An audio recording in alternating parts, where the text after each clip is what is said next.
የቶተናም ዝውውር በርካታ የፕሪሚየር ሊግ ክለቦችን ያስደነገጠ ከዛም ባለፈ ቶተናም ዋጋ እያስወደደ ነው። ዋጋ እንዲንር እያደረገ የሚገኝ ክለብ ሆኗል።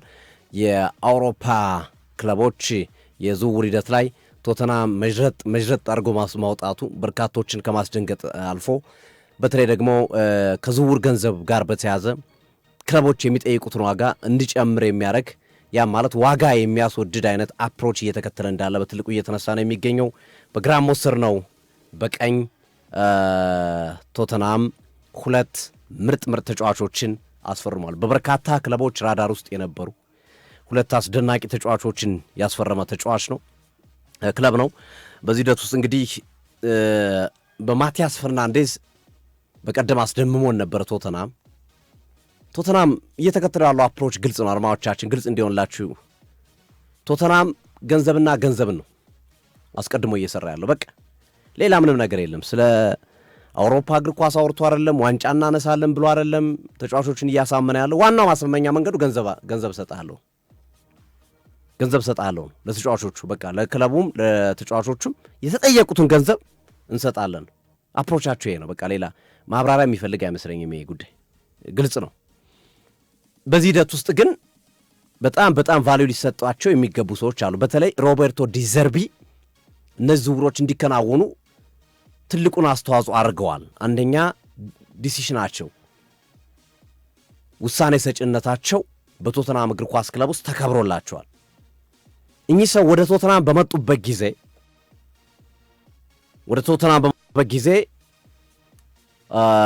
አሰልጣኝ ሮቤርቶ ዲዘርቢ ቶተናም የወራጅ ቀጠና አፋፍ ላይ የነበረ ቡድን እንደነበረ ይታወሳል።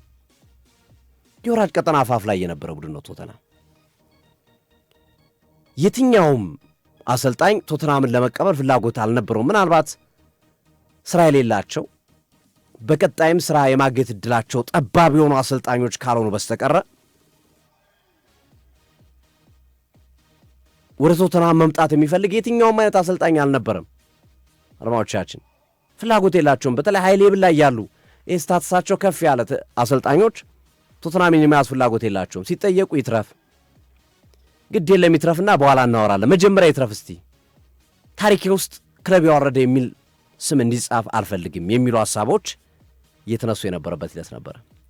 በዛ ሂደት ውስጥ ነው ሮቤርቶ ዲዘርቢ ግድ የለም እኔ አተርፈዋለሁ፣ መምጣት እችላለሁ፣ ቶተናምን መረከብ እችላለሁ የሚል አቋም ይዞ የመጡት። በጣም ውሳኔያቸው ለጀብደኝነት የቀረበ ድንቅ ውሳኔ ነበር፣ አስገራሚ ውሳኔ ነበር። ብዙዎች ተገርመዋል። እንዴት ሮቤርቶ ዲዘርቢ እንዴት ላተርፉት ፈልገውን ይሄ ክለብ ኮሄዥን የሌለው አንድነት የሌለው የተጫዋቾቹ ፍላጎት የተበጣጠሰበትን ክለብ እንዴት ለመያዝ ፈለጉ የሚለው ሐሳብ በግራም በቀኝም ተሰማ። ግን ጆሮ ዳባ ብለው ስራቸውን ነው የቀጠሉት። ሮቤርቶ ዲዘርቢ እንዳሉትም ቶተናምን አተረፉት። በነገራችን ላይ እኚህ ሰው ቶተናም ቢወርድ እንኳን አብሬው ወርጄ እመለሳለሁ ብለው ቃል ገብቶ ነበረ። አሰልጣኙ ቶተናም ቢወርድ እንኳን አብሬው ወርጄ እመለሳለሁ ብለው ቃል ገብቶላቸው ነበረ። ግን ፈጣሪ የሚረዳቸው እርሳቸውም አንዱ በቡድን ውስጥ ያመጡት ነገር ያውቁታል።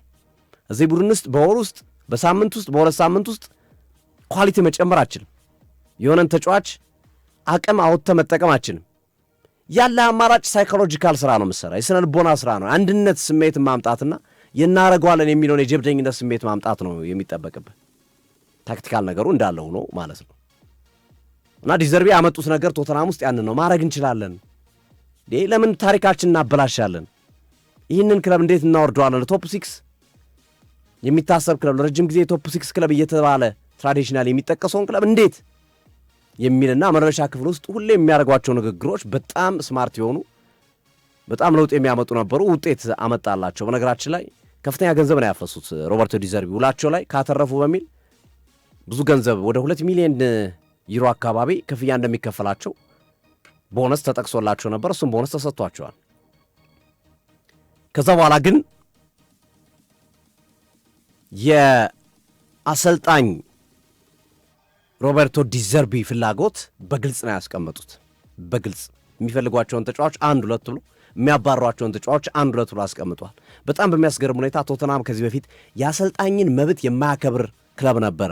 በብዛት ቶተናም በዳንኤል ሌቪ የሚታዘዝ የአንድ ሰው ክለብ ነበረ። ዳንኤል ሌቪ እንደፈለጉ የሚያደርጉት ክለብ ነበር። ስትራክቸሩ ደካማ፣ ክለቡ የተዋቀረበት መንገድ ደካማ።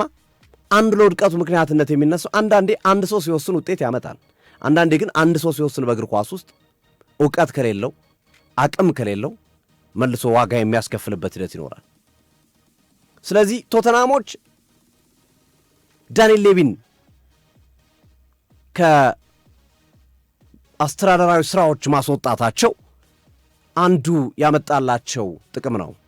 አሁን ቶተናም በጥሩ ቴክኒካል አመራር፣ በጥሩ ምርመላ፣ በጥሩ ሂደት የሚሰራ ቡድን ነው። በመመካከር በጋራ ውሳኔዎች የሚወሰኑበት ክለብ ነው። በዛ ላይ ደግሞ የተሻለ እውቀት ላላቸው በዚህ ዘርፍ ለዲዘርቢ ትልቁ ኃላፊነት ተሰጥቷል። ዲዘርቢ በነገራችን ላይ ኮች ሳይሆኑ ማናጀርም ጭምር ናቸው። በቶተናም ቤት ውስጥ እንደ ማናጀርም ነው የሚያገለግሉት። ዝውውሮች ላይ ኮች ከሆንክ ነው ዝውውር ላይ መወሰን ማችለው። ኮች ከሆንክ ያመጡልን ተጫዋች አሜን ብለህ ተቀብለ ማሰልጥን። ማናጀር ስትሆን ግን የመወሰን መብት አለ። ነው ይሄ ከላይ ተጫዋች ያሆን ጆዜ ሞሪኖ እንደሚያደርጉት አሁን በማድሪድ፣ ሚካኤል አርቴታ በአርሰናል፣ ፔፕ ጋርዲዮላ በሲቲ እንደሚያደርጉት።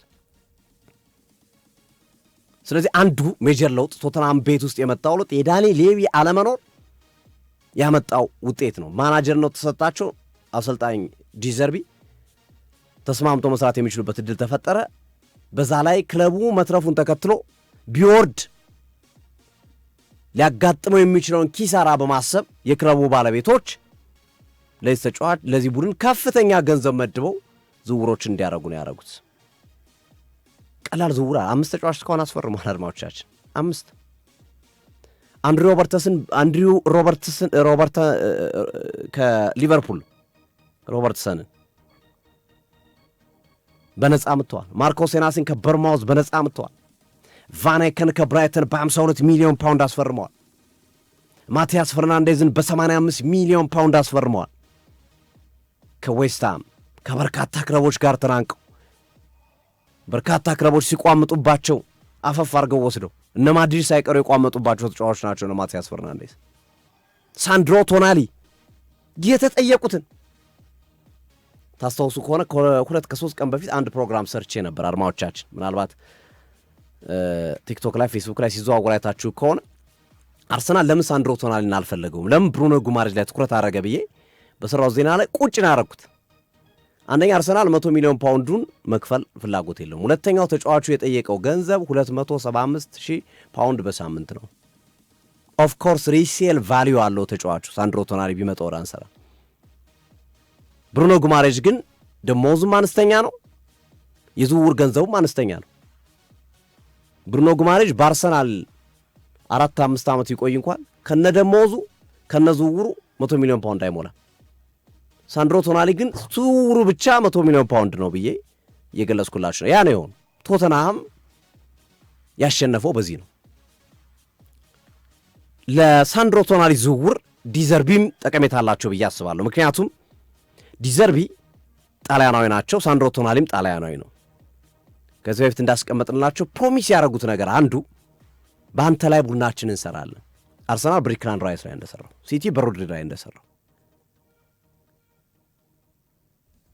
እኛም በአንተ ላይ ቡድናችን መሰረት አድርገን እንሰራለን የሚል የመጀመሪያ ፕሮሚስ፣ ደሞዙ ከነሙሉ ጥቅሙ ሳይነካካ ተከብሮለታል።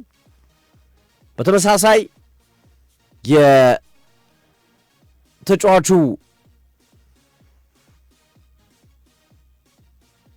ወኪልም 10% ትርፍ እንዲያገኝ ተፈቅዶለታል። 10% ኮሚሽን። ቶተንሃም የተጠየቀውን በሙሉ ነው የከፈለው። ይሄ አንዱ ስትራቴጂ ነው። ባይዘወይ ማሸነፍ የማትችለውን ጠላት በምታሸንፍበት መንገድ ነው የምትሄደው። ማንቸስተር ዩናይትድን በተመሳሳይ ዋጋ ሳንድሮ ቶናሊ ለምሳሌ ማንቸስተር ዩናይትድ ለመቀላቀል የተሻለ እድል ቢኖረው ይህንኑ ገንዘብ ማንቸስተር ዩናይትድ ከፍላለሁ ቢል ወይም አርሰናል ከፍላለሁ ቢል ወይም ሲቲ ከፍላለሁ ቢል እርግጠኛ ሆኜ እነግራቸዋለሁ ሳንድሮ ቶናሊ እነዚህን ክለቦች ይመርጣል ከቶተናም። ምክንያቱም ቶተናም አውሮፓ ውድድር ላይ የለ፣ ቶተናም ደካማ ቡድን ነው። ስለዚህ ይህንን መሰረት ባረገ መንገድ የሚታይን ሐሳብ የተረዱት ቶተናሞች አካባቢያቸውን አዩ።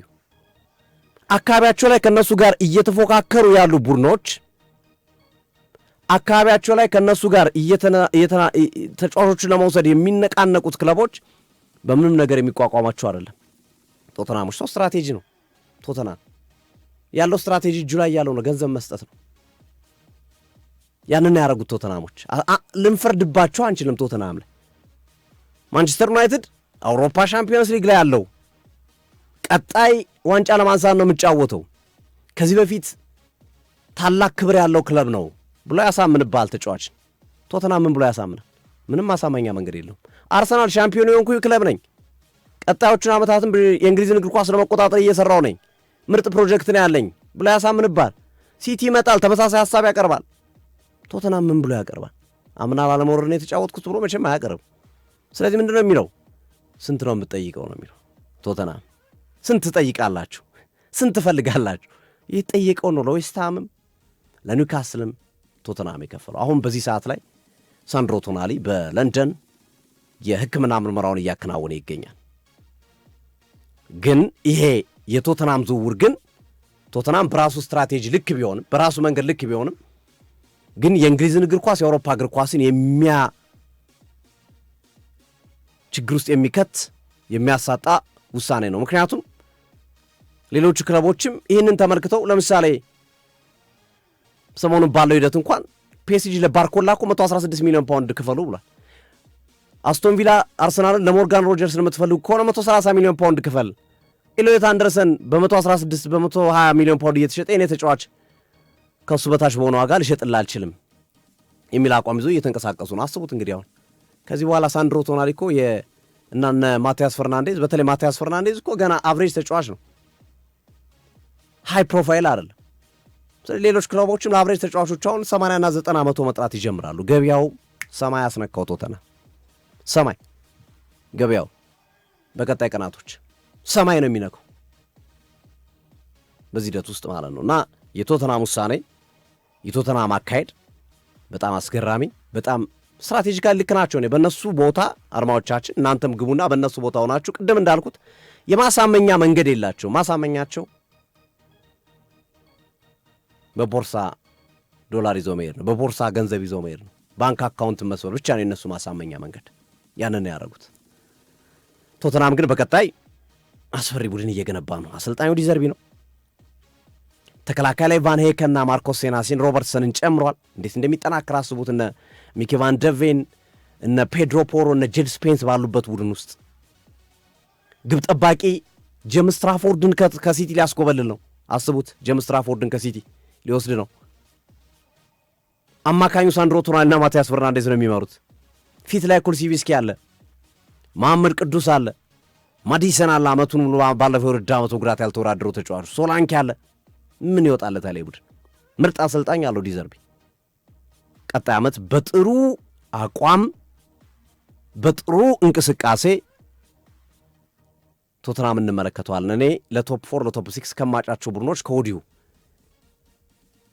ቀጣይ ደግሞ እንደ ግብ ጠባቂ ዲፓርትመንት አንዱ እኔ ቶተናም ጎድሎ ነው ብዬ የማስበው ግብ ጠባቂ ነው። ቪካሪዮ ከተጎዳ በኋላ ኪኒስኪ ጥሩ አቋም አሳይቷል፣ ግን ሁለቱም ዲዘርቭ አያደርጉም በቶተናም ቤት ውስጥ ለቶፕ 6 ለቶፕ 4 ስትወዳደር ከዛ የተሻለ ግብ ጠባቂ ይፈልጋሉ። ትራፎርድ በጣም አሪፍ ግብ ጠባቂ ነው ከሲቲ ከተሳካላቸው እና ሙሉ ቡድን ነው የሚሆነው። ከነተቀያሪው በጣም አስደናቂ ቡድን ነው የሚሆነው ቶተናም። እንግዲህ ተቀያሪ ወንበር ላይ እኮ የሚቀመጡት እንደነ ቤንታንኩር እንደነ ኦዶበርት እንደነ ማቲያስ ቴል አይነት ተጫዋቾች ናቸው ተቀያሪ ወንበር ላይ ሊቀመጡ የሚችሉት። ዛት ሚንስ ስኳዱ በደንብ እየሰፋ ጥልቀቱ ብቻ ሳይሆን በዛ ላይ አንድ ውድድር ነው የሚወዳደረው። ፕሪሚየር ሊግ፣ ሻምፒዮንስ ሊግ የለበትም፣ የአውሮፓ እግር ኳስ የለበትም። ቶተናም ቀጣይ ዓመት ለማየት ከሚያጓጉ ቡድኖች መካከል አንዱ ነው ብዬ አስባለሁ። አርማዎቻችን ወደ ሌሎች የዝውውር ጉዳዮች ስናመራ ማንቸስተር ሲቲ